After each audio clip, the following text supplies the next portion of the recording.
Voltamos a apresentar Revista Justiça. Estamos de volta com Revista Justiça, terceira e última hora dessa sexta-feira, dia 26 de maio de 2023. E as nossas boas-vindas também a você que está nos acompanhando pelo YouTube da Rádio e da TV Justiça. Lá no YouTube da Rádio e TV Justiça você pode acompanhar essa entrevista que vamos fazer ao vivo com áudio e vídeo. Então dá uma clicada lá, Rádio Justiça ao vivo, e nos acompanhe. 10 horas e 2 minutos. Revista Justiça. Debate. Ontem celebramos o Dia Nacional da Adoção, que tem o objetivo de mobilizar uma grande rede para falar do tema, contar experiências e incentivar esse ato que pode mudar a vida de tantas famílias. Nesse debate de hoje, vamos trazer então a perspectiva de diferentes profissionais especializados nesse processo, com o objetivo de desmistificar e oferecer também informações valiosas sobre a adoção. No entanto, apesar dos benefícios significativos que a adoção pode trazer tanto para a criança quanto para os pais adotivos, muitos mitos e também estereótipos ainda envolvem esse assunto. Durante a nossa conversa, então, vamos explorar os passos legais da adoção, os critérios avaliados durante o processo, os impactos emocionais nas crianças adotadas e suas famílias, bem como o papel fundamental desempenhado por esses profissionais no processo de adoção. Se você já se considerou apto para adotar uma criança, é um pai ou uma mãe adotiva em potencial, ou simplesmente está interessado em aprender mais sobre esse assunto, essa entrevista então é para você. E nós vamos tratar desses assuntos com os nossos convidados. Começo apresentando o advogado especialista em direito de família, professor e palestrante, Flávio Grutti. Seja bem-vindo, doutor Flávio. Bom dia. Bom dia, Sérgio Duarte. Mais uma vez, uma satisfação enorme estar aqui com vocês. Também apresento a assistente social do Serviço de Acolhimento Familiar do DF, Leidiane Costa. Seja bem-vinda, Leidiane. Bom dia. Obrigada. Bom dia, Sérgio. Bom dia aos ouvintes. Também está conosco a psicóloga e coordenadora do Aconchego, Maria da Penha Oliveira. Seja bem-vinda, doutora Maria. Muito obrigada. Bom dia a todos. Que a gente possa ter uma manhã proveitosa. Com certeza, e contando também com a presença da psicóloga clínica e jurídica, especialista na infância e juventude, perita e atua na Defensoria Pública do Distrito Federal, doutora Ana Maria Mendes Brandão. Seja bem-vinda, bom dia. Muito obrigada, agradeço o convite de estar aqui. Bom dia a todos, bom dia a quem está ouvindo, bom dia à mesa, essa mesa tão especializada, né? Exatamente. Muito obrigada por fazer parte desse momento. É uma mesa multidisciplinar, né, doutor Flávio Grutti? Vamos tratar desse assunto então e conto muito com o senhor para ajudar os nossos ouvintes também nas questões jurídicas, já que temos aqui muitos pretendentes habilitados pelo Sistema Nacional de Adoção e Acolhimento, que é o SNA, e ainda buscam um perfil de crianças de até 6 anos de idade. Tem esta faixa etária sempre procurada, né? Mas, no entanto, até segundo os dados do próprio SNA, temos mais de 4.300 crianças disponíveis para adoção e 2.900 têm entre 8 e 17 anos. Doutor Flávio, vamos falar então sobre esta importância, né, aqui no Brasil. Quais os principais passos legais envolvidos nesse processo da adoção e quem pode adotar aqui no país? Boa pergunta, Sérgio. A adoção no Brasil ela é muito ampla. Pode adotar qualquer pessoa acima de 18 anos, homem, mulher, casais, homens solteiros, mulheres solteiras, homossexuais, heterossexuais. A lei não faz distinção. Tem que se ter 18 anos para adotar. Ainda há de se ter uma diferença de 16 anos entre o adotante e o adotando. E se o adotando já tiver completado 12 anos, lembrando que 12 anos é a idade legal pelo Estatuto da Criança e do Adolescente, na qual já é considerado um adolescente juridicamente, ele tem que ser ouvido, ele tem que consentir. Outro ponto importante é que o adotado ele pode acrescer o sobrenome da família adotante, inclusive pode ser alterado até o prenome. Isso é um dado muito importante. Há de se ter a concordância dos pais biológicos, salvo se eles forem desconhecidos ou se conhecidos estiverem destituídos do poder familiar. O poder familiar antigamente era chamado de pátrio poder. Então essas são as regras principais de quem pode adotar no Brasil. E qual é a importância de celebrarmos esta data, trazer essa desmistificação? Começo perguntando isso para a doutora Ana Maria. E eu acho importante para a conscientização do que é esse processo de adoção. Eu acho que uma pessoa, para entrar para esse processo, ela tem que ter o conhecimento, tem que ter o desejo, entendendo que a adoção não é pontual. Ele é um processo que ele cresce dia a dia.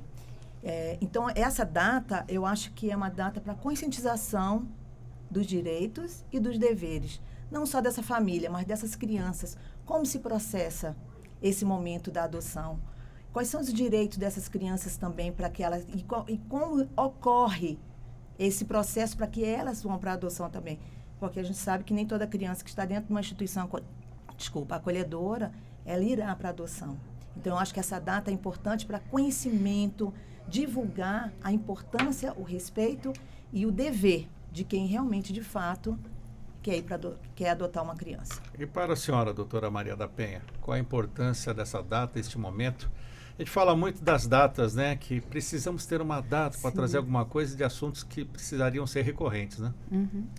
Exatamente, é o que ela falou, é dar visibilidade, né? A data, ela tem uma importância, ela inicia como uma homenagem àquelas famílias que foram adotadas, que se adotaram, que se formaram por esses laços da adoção, mas a importância dela é muito dar visibilidade às crianças e adolescentes que estão em situação de acolhimento, né? É dar visibilidade às mais de 30 mil crianças que estão acolhidas, né? Embora tenham apenas 4 mil e pouco né, já no Sistema Nacional de Adoção, as outras crianças estão lá naquele limbo, aguardando uma definição, e a gente precisa dar visibilidade a elas também, né? Todo esse processo. E como é o processo, o que é adoção, né? Eu acho que o conceito de adoção, os vários debates que tem nessa data, nos traz muito esse olhar para esse conceito novo, dessa cultura nova da adoção, né? Uma adoção que não quer mais segredos, que não quer mais mentiras, omissões, né? Uma adoção que necessita que as famílias entendam que as crianças que chegam têm histórias, né? Têm um tipo sanguíneo, têm uma cor de pele, têm um comportamento X. Então, a data da adoção, o Dia Nacional da Adoção, nos convida a pensar sobre tudo isso. Trazendo números aqui, atualmente temos quase 32 mil crianças acolhidas no país. Até maio deste ano, mais de 34 mil pretendentes estavam habilitados, segundo dados do SNA. Desde 2019, mais de 15.500 crianças foram adotadas pelo sistema e outras 5.445 estão em processo de adoção. Eu pergunto então para a Lidiane, como assistente social, qual é o papel da assistência social neste momento? A senhora faz esse trabalho junto com a Aconchego, mas como a assistente social participa de um processo de adoção? No meu caso, eu trabalho no Serviço de Família Acolhedora, né? Então, é no processo anterior ao cadastramento da criança. Quando Vamos essa explicar criança então chega, o que né? é a família acolhedora. Família acolhedora é uma modalidade de acolhimento, né? Existe o institucional e o família acolhedora, no caso, é uma das modalidades. Hoje nós estamos no DF há 5 anos atuando com o serviço de acolhimento familiar e ele constitui numa família da sociedade civil que abre as portas para receber essa criança que está passando por um problema na sua família. Teve algum dos seus direitos violados e por determinação judicial ela teve que ser afastada temporariamente da sua família. Então, ao invés dela ir para um abrigo, uma instituição de acolhimento, ela vai para uma família acolhedora, que faz um curso, uma capacitação e recebe essa criança neste período. Então, essa criança vai morar com essa família até que seja determinado pelo juiz se ela ou retorna para a sua família de origem ou vai ser cadastrada para adoção, né? Então, enquanto essa criança está nesse período de acolhimento, existe uma equipe técnica que trabalha junto com essa criança, junto com a família acolhedora, mas também junto com a família de origem dessa criança, trabalhando e tentando por todas as vias que a princípio essa criança retorne para a sua família de origem. Existem casos que não são possíveis e é esgotada todas essas possibilidades. Aí sim é sugerido que essa criança seja cadastrada para adoção. Então o assistente social ele tem um papel fundamental anterior a isso, né, que é esse processo de estudar essa história da criança, de acompanhar esta família para saber se existe mesmo possibilidade dessa criança retornar ou não. É esgotar as vias, né? A adoção é quando se esgota toda a possibilidade de que essa criança retorne para a sua família de origem. A lei diz assim que é prioridade que essa criança permaneça no seio da sua família.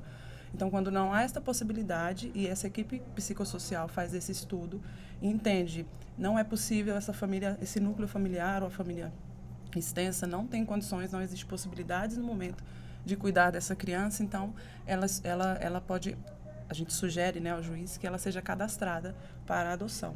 Então, é um trabalho também que é feito nesse processo, mas quando as crianças estão no acolhimento e elas vão ser cadastradas, essa equipe também faz um acompanhamento com ela, né, até a apresentação dessa nova família. E a assistente social, ela faz uma avaliação o quê? Social, econômica, o que ela faz? No geral, porque a gente trabalha numa equipe multidisciplinar, né? Então, é psicossocial. Eu trabalho sempre com uma psicóloga. Então, é esse olhar diverso, esse olhar profissional e cuidadoso para essa realidade. Eu não vou olhar somente a situação financeira daquela família, né? Porque mas feita essa avaliação. É feita uma avaliação, mas isso não pode determinar o estudo, porque eu não posso retirar ou dizer que a criança não pode estar junto da sua família por uma questão que muitas vezes é alheia ao desejo dessa família, né? Às vezes é uma questão de uma política pública de Estado que não está alcançando aquela família, né? Que não está tendo. Então, o serviço social, junto com toda essa equipe, né? E o psicólogo, ele trabalha para garantir a esta família que ela tem acesso também a esses direitos, essa família de origem, né? Então, é encaminhado ao CREAS, faz encaminhamentos, o que essa família pode receber de auxílio, o que a lei garante para que ela consiga ter essa criança de volta. E aí, esgotada todas essas possibilidades, respeitando muito isso, né? A história da criança. Eu não posso, a criança chegou para o acolhimento e no primeiro momento falar, não, essa família não tem condições, vai para adoção. Então, é um estudo que é feito muito cauteloso para que depois essa criança possa ser cadastrada. Para uma criança ir para adoção, doutor Flávio Grutti, é até bom desmistificar isso, né? Porque parece que há uma sanha, né, do Estado de tirar o pátrio poder, como o senhor falou, que era chamado antes da criança, mas não é bem assim, né? É uma última instância, né? Exato. A função do Estado sempre é de preservar a criança ou adolescente na sua raiz biológica. Como a doutora Leidiane falou, o processo de adoção é um degrau acima daquela tentativa que eventualmente restou frustrada. Então, até realizar a adoção, tem um longo caminho. E o que seria dos juízes sem o auxílio dos braços da justiça, que são os assistentes sociais e os psicólogos? Porque eles vão entrar em campo, eles vão fazer as visitas em domicílio para ver se aquela família tem um ambiente saudável para o desenvolvimento físico, psicossocial da criança.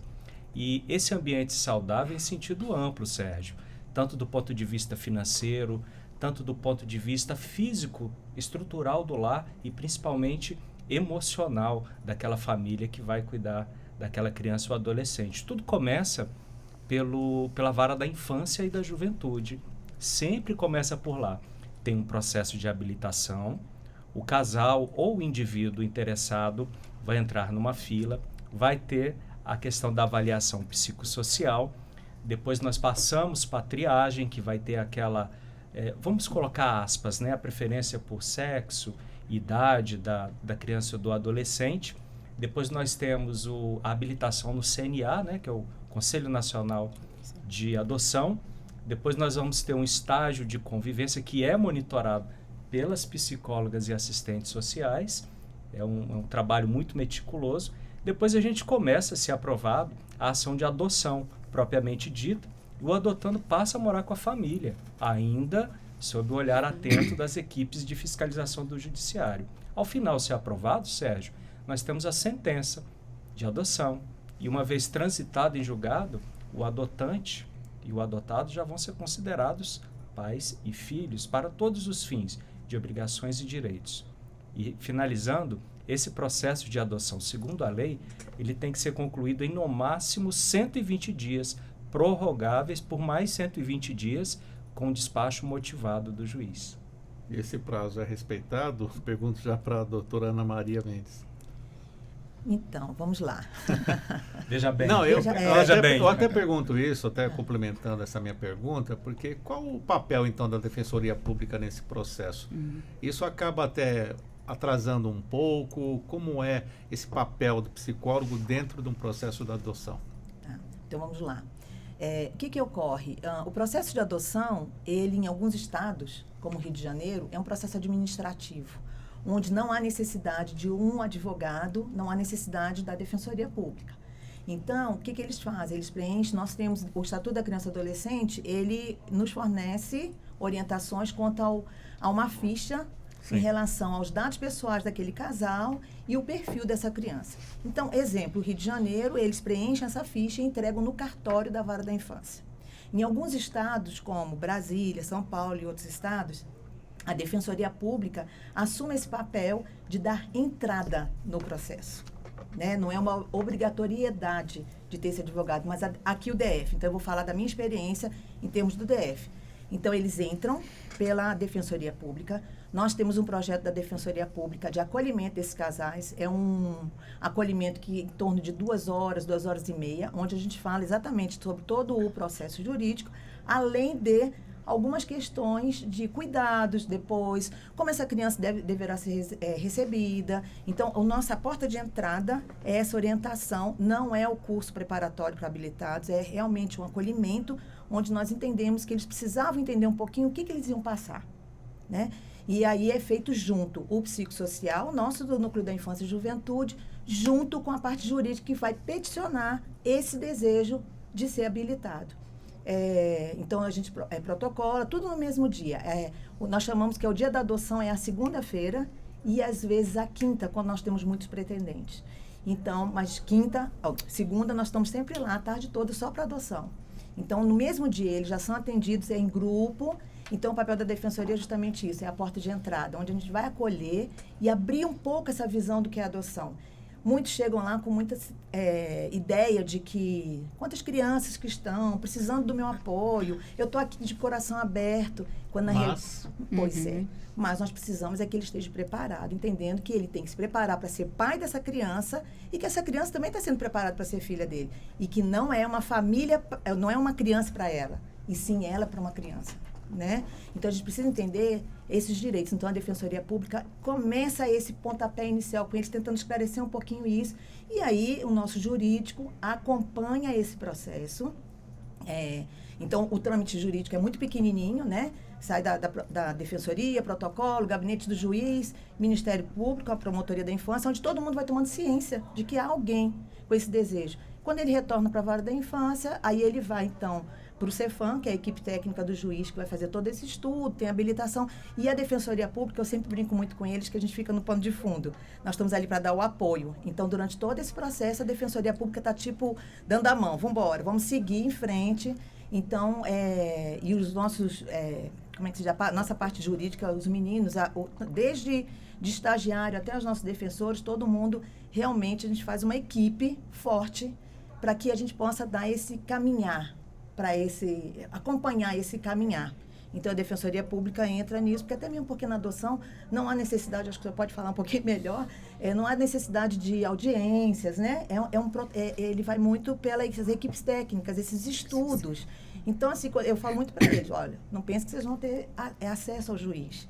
Casos raros, óbvio, né? Vocês sabem do aconchego melhor do que eu e isso, tanto que a gente encaminha muito para o aconchego, porque a gente diz que chega um momento em que essas famílias, elas ficam como se estivessem caminhando só. E o aconchego, pelo próprio nome deles, acolhe essas famílias, com cursos, palestras. Então, a gente tem um trabalho mais ou menos assim, junto, para poder preparar e estar do lado por causa do tempo.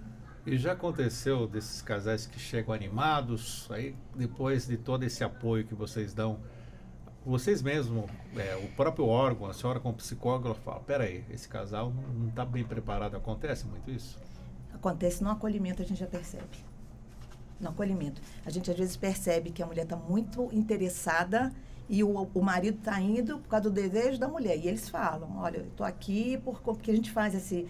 o que vocês pretendem aqui hoje, né? Vocês, de fato, estão preparados? Então, a gente tem esse acolhimento deles também para que eles se posicionem. Ali, a gente, às vezes, até com as falas, as perguntas, Né? E se o menino der, por exemplo, acontece muito, se o menino der trabalho, como é que a gente faz? Eu falei, você devolve filho biológico? É filho de vocês depois da adoção. Não tem. E, infelizmente, né, acontece muito a desistência. Então, assim, a gente percebe. Muitas vezes até a gente consegue colocar com o nosso olhar, tá? Não é olhar crítico, é um olhar realmente profissional. Porque Prático, a gente, já, prático, né? que a gente tem mais de radar, 15 né? anos que a gente faz isso. Então, a gente já sabe, mais ou menos, já coloca. E, realmente, quando chega no Cefam, na hora do estudo, que é a equipe técnica do juiz da vara da infância, que retorna o relatório técnico, a gente percebe que houve realmente uma sinalização. Doutor Flávio? Não, eu achei muito interessante, doutora, porque no escritório chegam muitos casais perguntando sobre adoção. A Defensoria Pública faz um trabalho brilhante, muito especializada. Também pode-se contratar um advogado particular para isso. Mas eu ressalto, a Defensoria Pública faz um trabalho brilhante. Agora, interessante é que, às vezes, os casais partem para a adoção depois de ter investido muito dinheiro nas tentativas frustradas da inseminação artificial. Aí fazem o seguinte, já que não temos mais dinheiro, não deu certo, vamos adotar? Aí que vem o ponto. A mulher, às vezes, está muito, muito decidida a ter um filho que não é biológico e o pai pode titubear. E vice-versa. E aí a visão deles, a visão técnica, é primordial. Porque a gente pensa assim, sempre será melhor que a criança saia do abrigo para viver num lar, num novo lar, numa nova família, não é? Mas nem sempre, porque aquela nova família, se não for muito bem pesquisada, pode ser uma armadilha. Bem interessante todas essas reflexões. Doutora Maria da Penha, vamos explicar para o nosso ouvinte o que é o aconchego? Vamos. Acho que é interessante, né? Já citamos aqui, mas o nosso ouvinte fala, o que é o Que aconchego? é isso, né? É o ato de aconchegar ou é uma Também. instituição, uma ONG?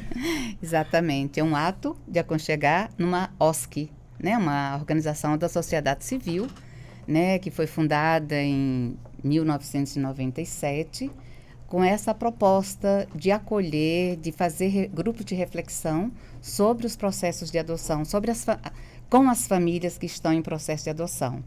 Então, o aconchego hoje, ele abarca um núcleo de adoção em 3 vertentes, né? Que ele tem uma sala de estar, uma sala primeira de receber todas aquelas pessoas que têm interesse em conhecer o que é adoção. Então, elas, às vezes, vão na vara, na defensoria e são encaminhadas para o aconchego. Às vezes, elas não sabem nada sobre adoção. Já existe há quanto tempo o aconchego?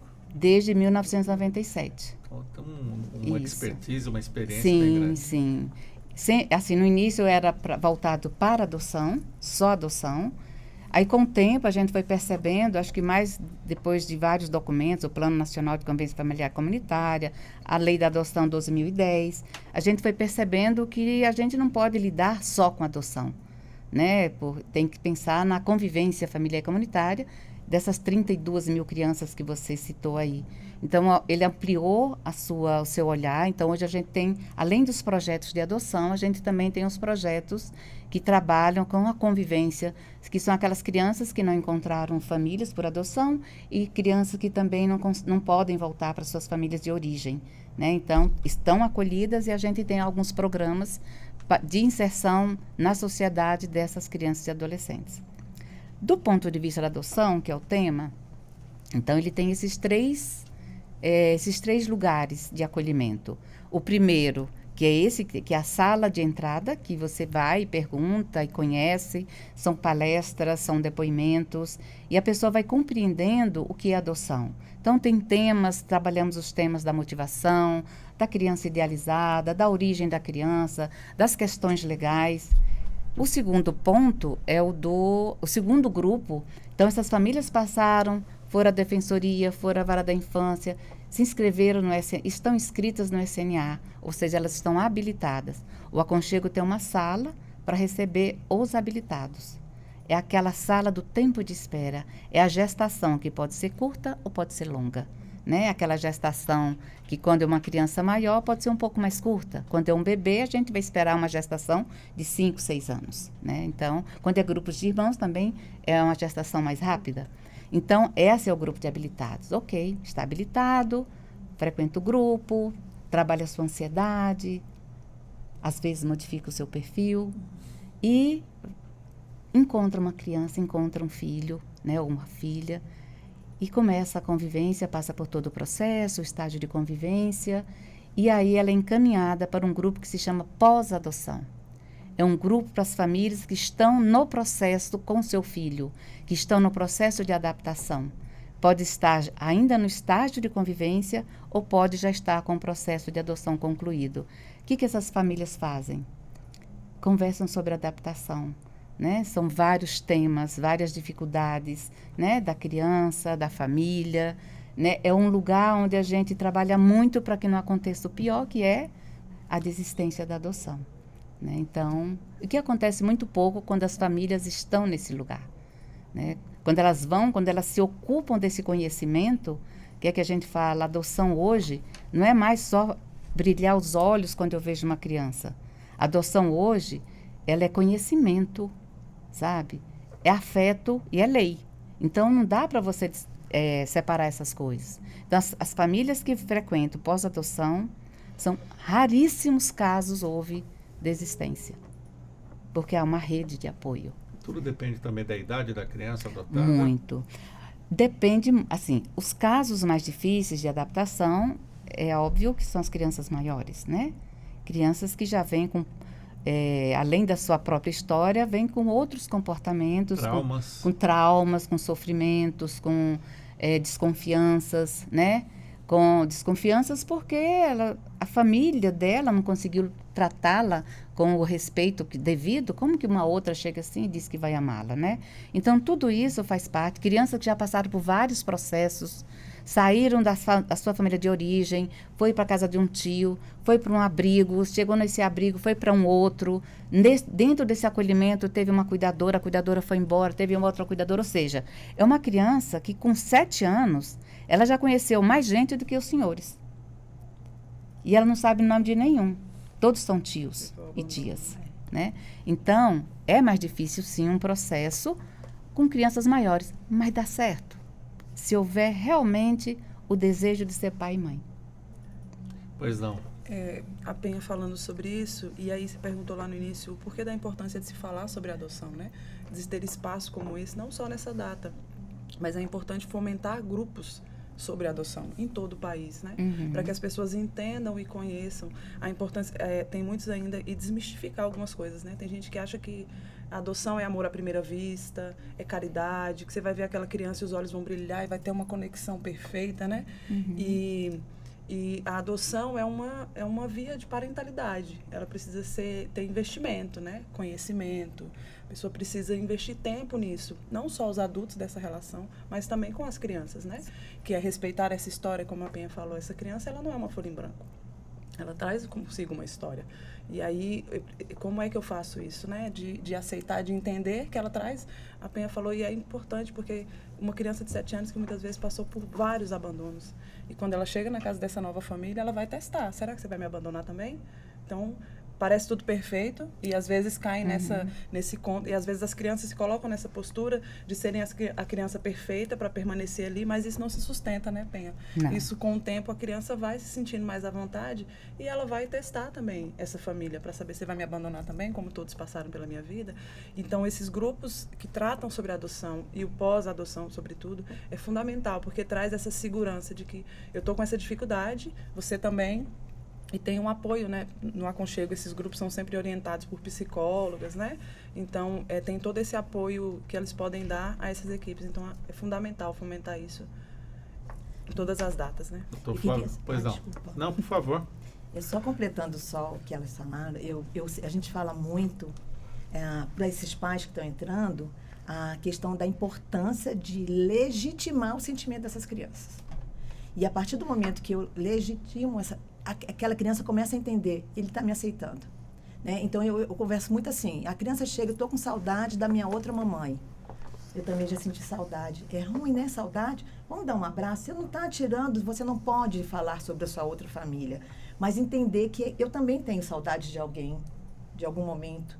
Então, eu acho que quando as famílias, quando se preparam também para receber esta criança, que não é uma folha em branco, como foi colocado, muito bem colocado, e legitimar esse sentimento, essa história, a gente consegue também que a adoção ela caminhe de mãos dadas, né? Sim. Então, eu acho importante também a legitimação dessa história, desse sentimento dessa criança ou adolescente. Exatamente. E legitimar a história da criança passa necessariamente por legitimar o meu desejo de ser pai e mãe por adoção. Perfeito. Enquanto eu não tiver apropriada desse meu desejo, de que eu quero, né, esse filho que vem por essa via da adoção, né, e que eu aceito o filho que eu recebo, né, eu não consigo passar a verdade de aceitar a história dele. Por isso os grupos de preparação são importantes, porque tem reflexão, sabe? A pessoa é um processo de autoconhecimento. Para você chegar na paternidade ou maternidade por adoção, você precisa se conhecer, você precisa estar pronto para acolher essa história e legitimar isso que você falou. Eu aceito, sabe?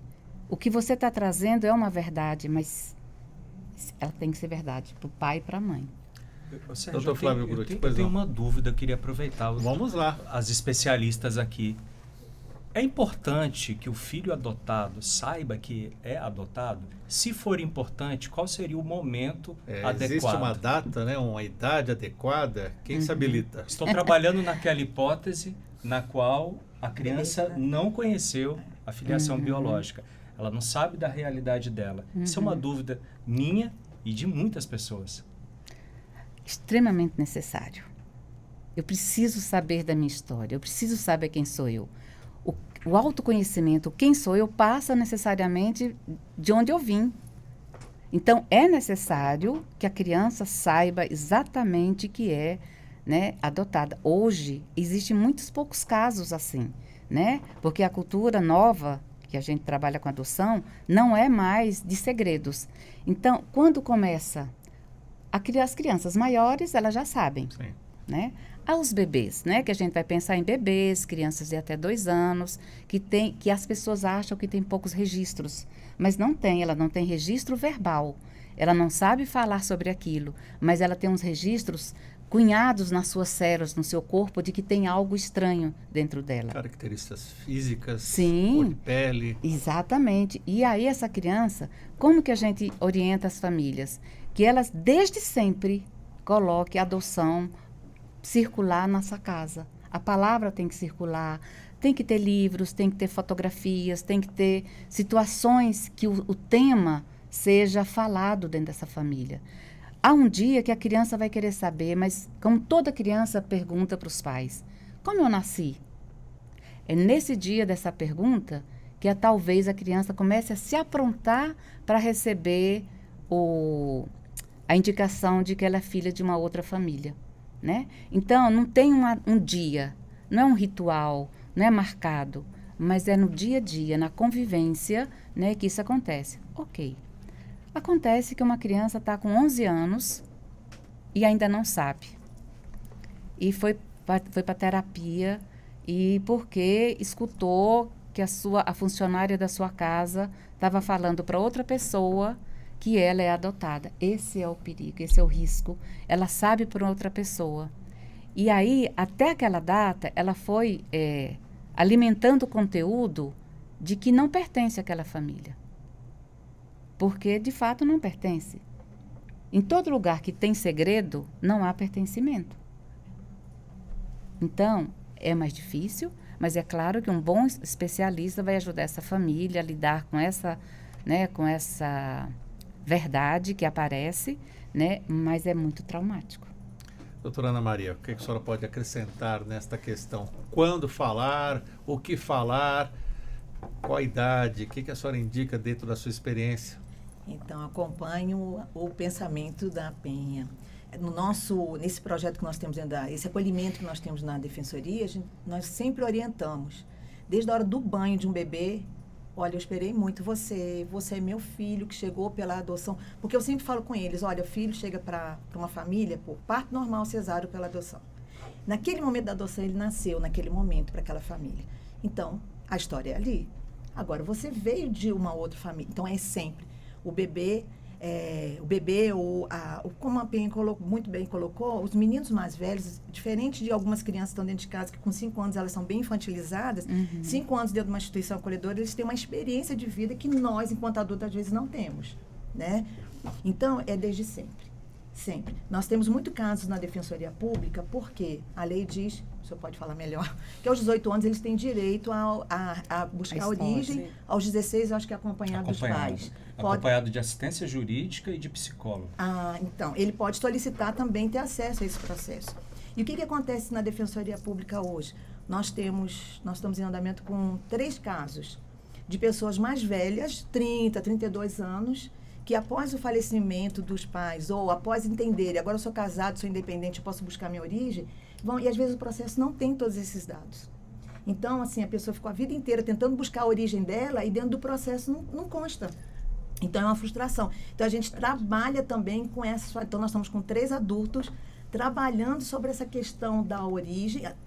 Entendam bem, né? A defensoria é jurídica, porém o nosso psicossocial, ele tem esse olhar de acolhimento também dessa dor dessa pessoa que foi buscar a origem e não conseguiu absolutamente nada.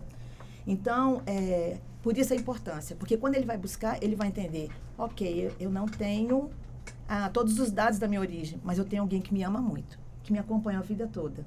Nós temos dois funcionários nossos dentro da Defensoria Pública que são adotados e que trabalham com a gente nesse grupo, colocando a experiência deles. Então, assim, é desde sempre e essas famílias têm, eu acho que a responsabilidade da honestidade, foi como a Penha muito bem colocou, a verdade traz pertencimento.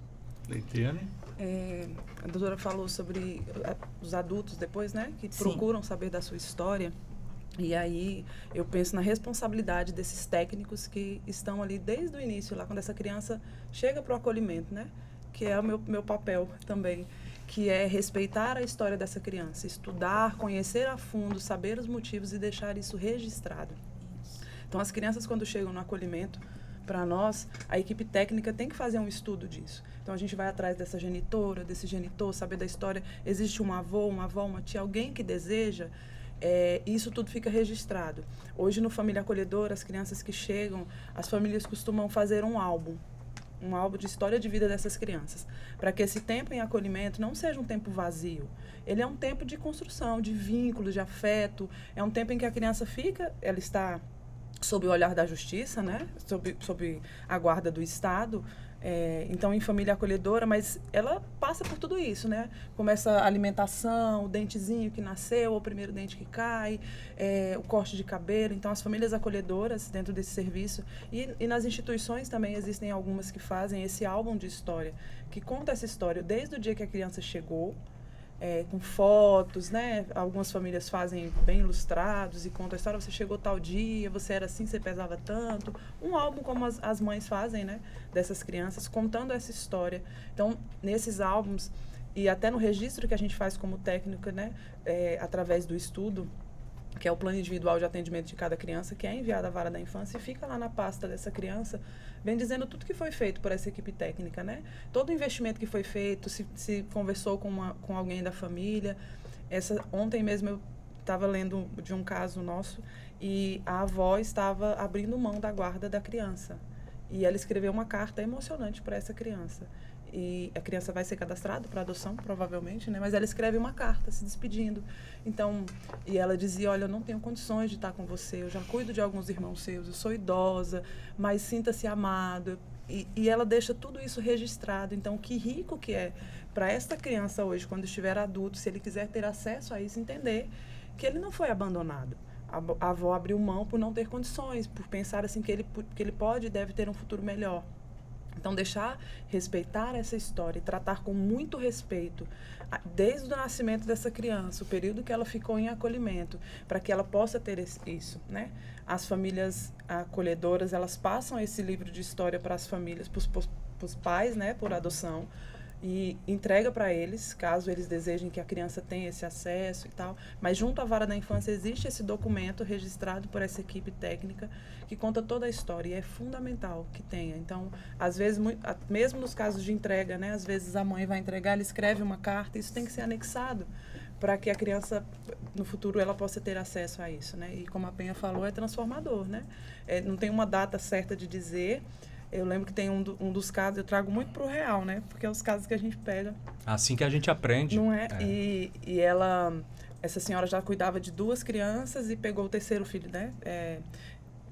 Mas foi um termo de guarda que depois virou adoção, né? E ela dizia para elas falam assim, eu não nego nada da história delas. Elas sabem quem é a genitora, elas conhecem. E a pequena um dia perguntou, ela já está com 7 anos, ela perguntou, mas eu não nasci da sua barriga? E ela dizia para ela, não, você nasceu aqui do meu coração, mas você não nasceu da minha barriga. Mas você é filha, e isso é isso. Fazer esse tema ser circulado na família de forma natural, diminui as possibilidades de ter um trauma aí, né? Quando realmente a criança sabe disso. Doutor Flávio, entrevista boa, o tempo vai passando rápido, né? Mas a nossa missão aqui é desmistificar a adoção. O que você acha importante desmistificarmos para o nosso ouvinte sobre o processo da adoção? Que apesar de demorado, ele tem que ser enfrentado se houver realmente aquele desejo de ser pai e mãe adotivos. O processo tem uma certa complexidade, mas, Sérgio, quando tudo começa a dar certo, vai até o fim. O que eu acho bem interessante de tudo que foi dito aqui é que muitos casais pensam naquela fórmula mágica que vai chegar na instituição. É muito romantizado, né? Exato, é muito romantizado, muito sacralizado. Não estou afastando a possibilidade disso, mas eu acho que tem que ter um mundo real. E essas profissionais convidam esses pais a irem para o mundo real. Não é aquele negócio mágico que você chegou na instituição, aquela criança estava passando, olhou para você, sorriu, pronto, é meu pai.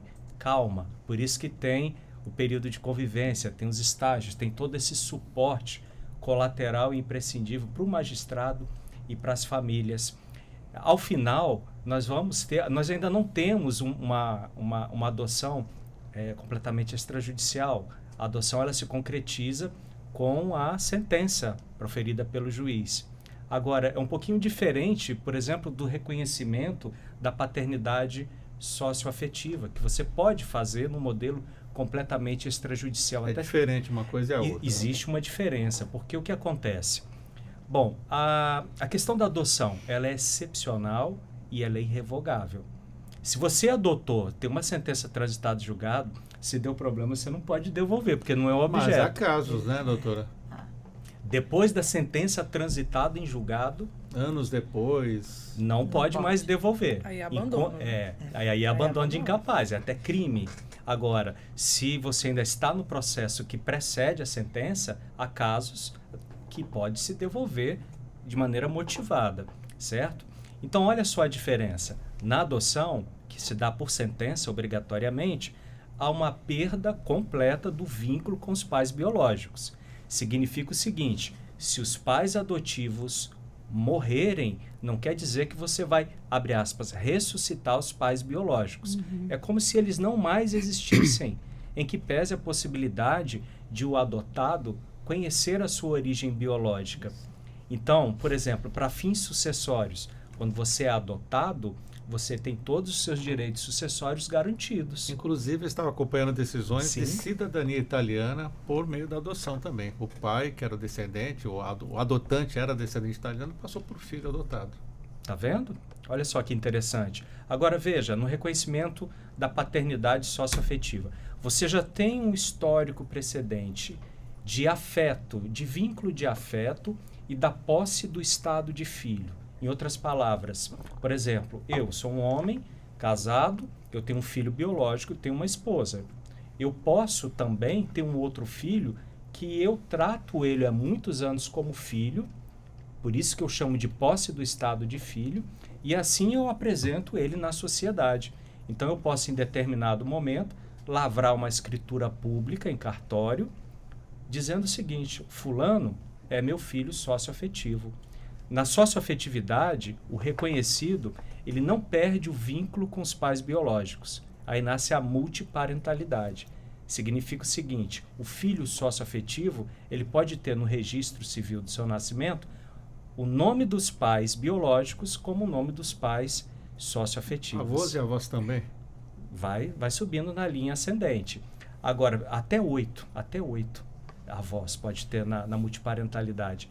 Agora, na adoção, você cancela aquele registro de nascimento e vai ter um novo registro de nascimento apenas com o nome dos pais adotivos, certo? No reconhecimento da paternidade socioafetiva, não. Você vai conservar a paternidade biológica. Doutora Ana Maria, eu estava conversando até com a doutora Mabel Rezende, e ela até tocou num assunto importante para puxar com a senhora, essa questão da desadoção. Como o Ministério Público atua, a Defensoria Pública, nesse caso, atua nesses casos, o que precisa ser apurado? Existe um trabalho psicológico também para entender, porque normalmente são com filhos mais velhos, né? Quando chega na mocidade, na juventude. O que a senhora pode dizer sobre isso? É bem traumático, né? Muito. A Defensoria Pública, são raros os casos, sim, né? Não é todo dia que ocorre, mas nós já tivemos caso de parar um carro na porta da Defensoria Pública, no nosso núcleo, e ser jogado vários sacos plásticos e um menino sair de lá de dentro, um adolescente desesperado.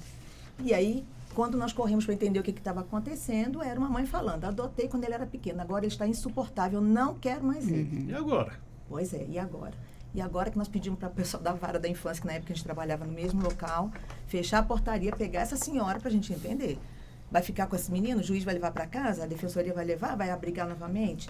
Então, houve todo um trabalho jurídico. A psicossocial entra muito com acolhimento, né, desses adolescentes, e para entender um pouco o que de fato estava acontecendo. Então, é passivo de acontecer. Sim. É difícil o trabalho, porque chega um momento em que o grau de...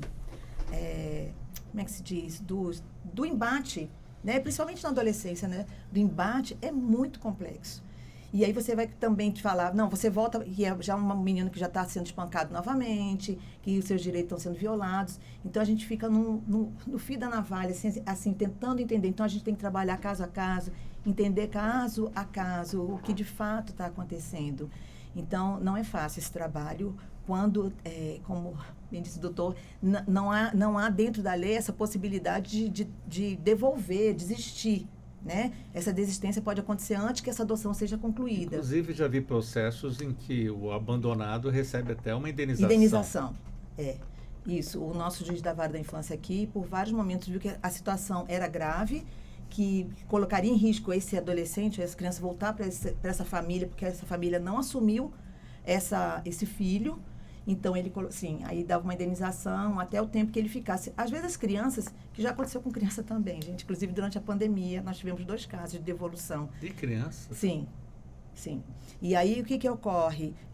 Só que, assim, a pandemia, ela trouxe também essa questão uma criança recém-adotada, que está dentro de casa, que está sendo adaptada, que está chorando, que tem um pai e uma mãe que não sabe o que está acontecendo com o mundo, o que vai acontecer com eles. Então, a gente foi por esse caminho, vamos dizer assim, né? Porém, não é legal, né? Não é legal. E aí, então, essa criança, até esses 2 casos, sim, pagaram uma indenização, mas em seguida, como eram muito pequenos, em seguida foram adotados e é suspenso. Então, aí eu não sei como é que é o processo, gente. Eu não vou nessa área, não, porque não é a minha seara. Mas houve todo um processo e essa criança foi entregue a uma nova família, né, que acolheu.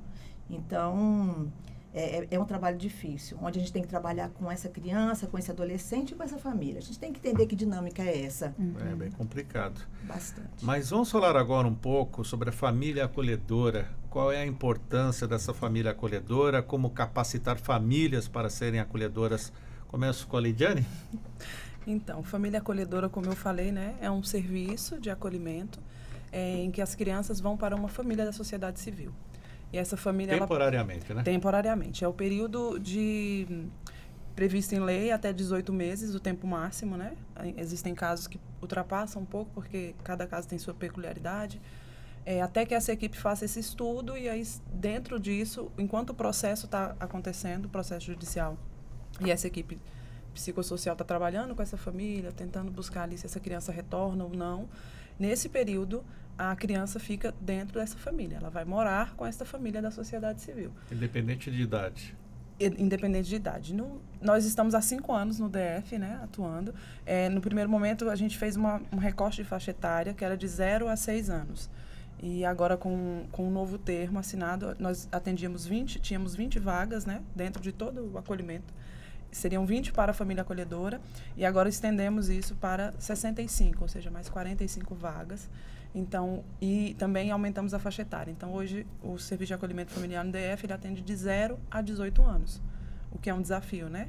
Já é um desafio você conseguir famílias que recebam crianças que vão ficar na sua casa, vão morar, vão conviver com você, com a sua família, e que depois vão ter que, ou retornar para a sua família, ou são cadastradas para adoção.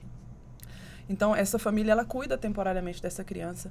E o serviço de acolhimento familiar, ele é uma modalidade, mas ele é prioritário sobre o acolhimento institucional, né? Na lei diz, se existe uma criança que vá para o acolhimento, é preferível que ela vá para uma família acolhedora do que para uma instituição. Por que disso? Porque numa família acolhedora, ela tem um olhar individualizado.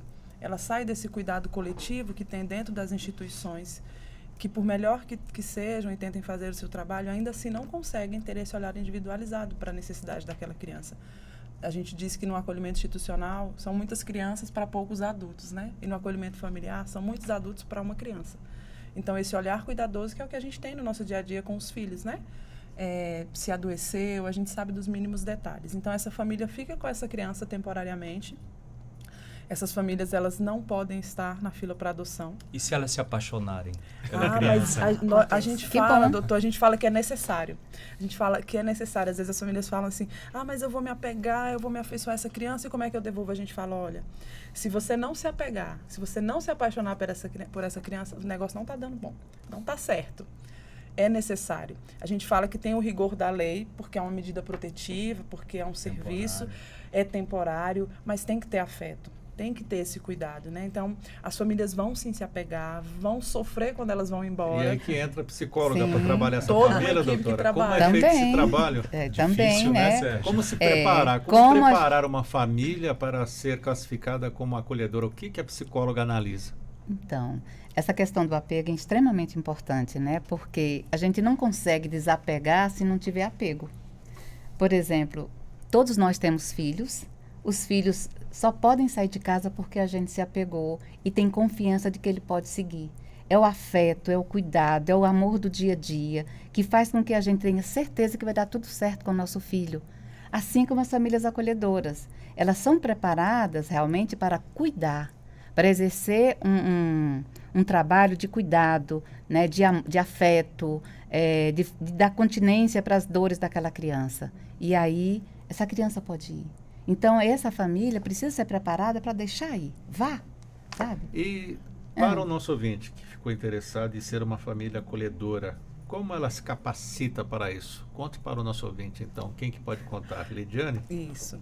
Então, existem alguns critérios para se tornar uma família acolhedora. Ser maior de 18 anos, residir no DF há mais de 2 anos. Uma pessoa né? só? Não, né? Pode ser? Pode. A gente aceita todas as configurações familiares, né? Então, existem famílias monoparentais, existe aquela família que tem vários filhos, existem casais homoafetivos, né? Então, todas as configurações, elas são aceitas. O que é necessário, então, é que seja maior de 18, que resida no DF, que não tenha antecedentes criminais, que não tenham questões de saúde que impossibilite o cuidado dessa criança, né? E que não esteja no cadastro, na fila para adoção. Isso é fundamental. As famílias acolhedoras, elas têm a consciência de que esse serviço ele é temporário. O adotar é para a vida inteira. Eu quero filiar, é meu, né? É criar essa parentalidade. O ser família acolhedora é temporário.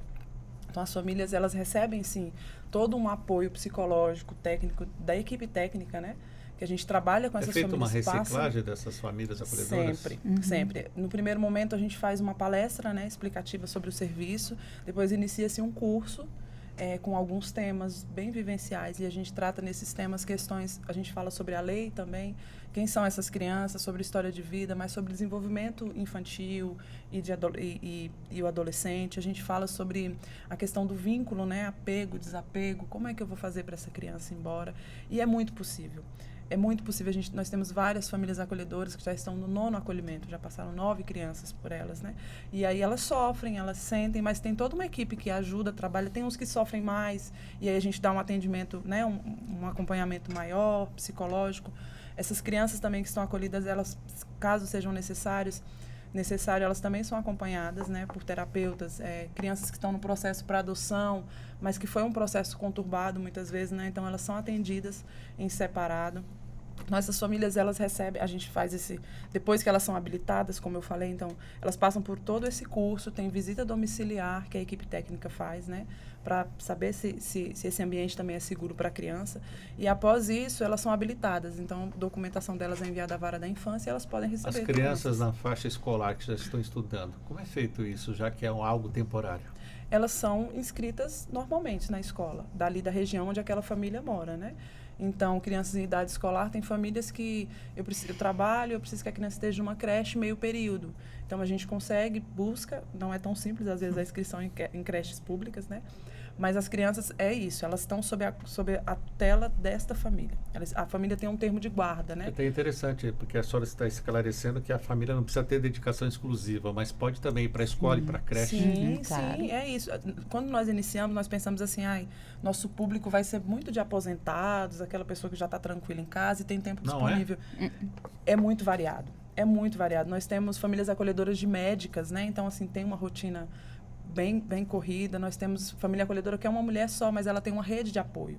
O que é importante é essa família ter eu não preciso ter meu esposo, pessoas, mas eu preciso ter uma rede de apoio, que são pessoas que vão me auxiliar caso eu precise, porque ninguém cria um filho sozinho, né? A gente não pode ter essa ilusão, a gente precisa de ajuda. Então, essas famílias, elas estão distribuídas dentro do Distrito Federal nas mais variadas áreas. Sim, rapidamente que o nosso tempo está acabando, até conversávamos fora do ar, que as pessoas vão muito pelo amor, pelo afeto, mas também temos uma questão financeira, né? Essas famílias recebem alguma ajuda do governo? Sim, a Secretaria de Desenvolvimento Social, ela fornece o que a gente chama de uma bolsa, de um auxílio, que ele é o menor do país, por assim dizer, R$ 456 que essas famílias recebem. Por criança. Por criança, para ajudar nas coisas do dia a dia. Mas nós, como equipe técnica, né, o Aconchego, ele auxilia também com algumas questões nesse sentido. Dr. Flávio Grutti, infelizmente nosso tempo está acabando, quero partir para as considerações finais nesse tema hoje, falando sobre adoção. Dr. Flávio Grutti, especialista em direito de família, professor palestrante, quais as suas considerações, além dos nossos agradecimentos? Como eu aprendi nessa manhã, viu, Sérgio? Pois Essas todos especialistas. Olha, se estão pensando em adotar uma criança, não imagine uma família, como a gente brinca, margarina, a família margarina, né? Vai ser uma família como outra qualquer, com suas obrigações e seus deveres. Então pensem bastante, porque o vínculo da adoção é para sempre. Muito obrigado, doutor Flávio. Quero agradecer a psicóloga clínica e jurídica, especialista na infância e juventude, perita e atua na Defensoria Pública do DF, doutora Ana Maria Mendes Brandão. Doutora Ana Maria, obrigado por vir aqui na Rádio Justiça hoje. Muito obrigada, eu que agradeço. Eu só queria fazer um adendo sobre a questão da família acolhedora. Abre a possibilidade da família acolhedora de permanecer essa criança em convívio, tanto social quanto familiar, sem estar numa instituição saindo disso. Eu entendo que a adoção, só para a gente fechar, quando a gente diz assim, uma mulher deu à luz, na adoção a gente também dá à luz, porque dar à luz é cuidar, dar carinho, acolher. Então, a adoção é isso. Até a licença maternidade para uma mãe que adota, né? Justamente. Tem a licença, isso. Tá? Então, adote. Se você está preparado e tem o desejo, adote. Dê à luz. Dê à luz. Agradeço também a psicóloga e coordenadora do Aconchego, Maria da Penha Oliveira. Muito obrigado por estar conosco aqui, doutora Maria. Obrigada a vocês pela oportunidade. E só complementando um pouco sobre, já que o programa é desmistificar a adoção, tem um ponto importante, né, que é sobre a origem da criança, sobre o sangue. O sangue não determina comportamento. As pessoas precisam entender isso, de que quando o seu filho tem mau comportamento, ele deve estar tendo mau comportamento pela faixa etária, pela falta de limites da família, pela falta de amor e nunca porque ela tem um sangue de outra família. Que vem aquela coisa, né? Puxou alguém, né? Isso, não, ela não puxou alguém, ela está puxando quem está no dia a dia. Agradeço também a assistente social do Serviço de Acolhimento Familiar do DF, Leidiane Costa, e fecho com uma pergunta, uma última. Quem quiser conhecer o Aconchego, como faz? E obrigado por estar conosco. Obrigada, eu que agradeço. Foi um bate-papo muito bom, aprendi bastante também aqui. Quem quiser saber mais, assim, conhecer o Aconchego, ou o Serviço de Família Acolhedora, ou deseja ser uma família acolhedora, pode nos procurar nas redes sociais, né? Aconchego.df, a pessoa nunca lembra dessas datas, mas desses nomes, mas pode nos procurar nas redes sociais. Aconchego.df, aconchegodf.org.br. Obrigada, Penha. Pode procurar, coloca Aconchego DF que vai encontrar aí nas nossas redes sociais e falar com a gente. Obrigada. Eu que agradeço mais uma vez. Eu até fiz isso aqui agora e você vai lá no Google, dá lá Aconchego DF, vai aparecer também essas informações. Muito obrigado para você também que nos acompanhou aqui pelo YouTube da Rádio Justiça, a transmissão desse debate sobre a adoção. E o Revista Justiça de hoje vai ficando por aqui, com a apresentação e edição de Sérgio Duarte, a produção de Leandro Bezerra, os trabalhos técnicos Luiz Alves, programação musical Josemar Fernandes, coordenação de jornalismo Bárbara Michelini, Secretaria de Comunicação Social, Supremo Tribunal Federal. Está chegando aí Felipe Seabra com mais um Capital do Rock, hoje com Morrissey e a banda inglesa Smiths. Um ótimo fim de semana e até segunda-feira.